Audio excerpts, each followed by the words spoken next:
"Turn that junk off, will you?" Darcy says, nodding at the television. "It's not good for you."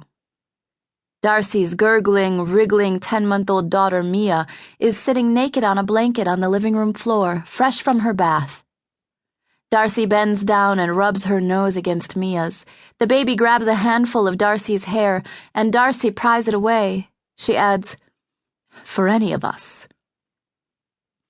Darcy's husband, Colin, became Brad's mentor when he fast-tracked for officer candidate school after enlisting. Now Colin is my husband's CO in Iraq. Here, Darcy is mine. Anderson Cooper is promising an update on the war after the commercial break, complete with details about a roadside bombing in Anbar province outside of Baghdad, where our husbands are stationed. But I listen to Darcy. Deep down, I know she's right. And it's rumored that our guys will be coming home soon anyway. Still, that off button is always heavy as a cinder block to move.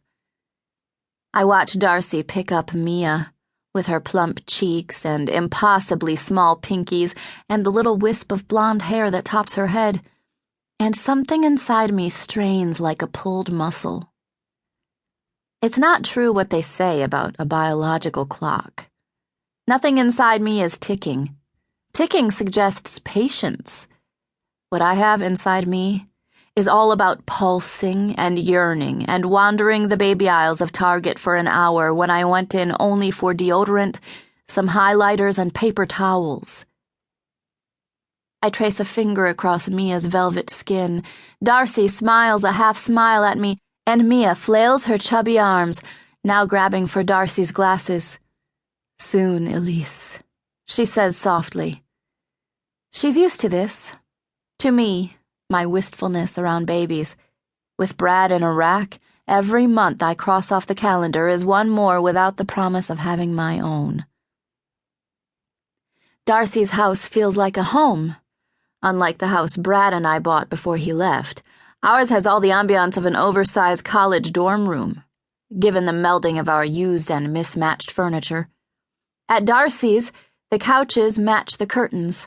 Her well-worn kitchen table expands to seat 10 and often does on holidays, and a ceramic heart that reads "Happily Ever After" hangs by a coiled wire over the stove. Darcy is 5 years older than I am, and even though she looks young, the years between us feel greater. She and Colin have been married for more than a decade already. By comparison, I discovered Brad's middle name only a few summers ago. "Can you check the piccata?" Darcy's voice calls out as she carries Mia down the hall to the nursery. Darcy likes to say that Mia found her voice as soon as she came into the world and has elected to use it fully every day, ever since. I can hear her jabbering to herself, which I know she'll continue to do right up until the moment sleep overtakes her. Darcy sits with her each night, in a rocking chair next to the crib, and sings lullabies accented now and then by Mia until she quiets down and her breathing slows. She's a funny baby. A great baby. The kind of baby I'm certain I'll never have, because not many women do, and because, if my mom is to be believed, karma is definitely gunning for me, with a little one as prickly and feisty as I was, or still might be, now and again. I walk to the stove, where a giant frying pan holds chicken breasts, broth, and tiny green olive-like things, all gurgling at a low simmer. This is the other thing about Darcy's house. Every Tuesday that I'm here, and the occasional morning or afternoon on the weekend, it always smells like the next meal isn't far off from being finished. At breakfast, muffins or scones. At lunch, bacon for BLTs. Tuesday dinners are wild cards, but always something delicious that I've never before heard of. Probably because my idea of dinner is salad. From a box. Because even with something as basic as lettuce or noodles, I still need the premix and instructions spelled out for me on the back. Darcy had been a teacher in the same middle school as her husband, Colin, but after Mia was born, Darcy stayed home. She started watching the Food Network as if it were her job, and threw herself into perfecting the recipes she saw.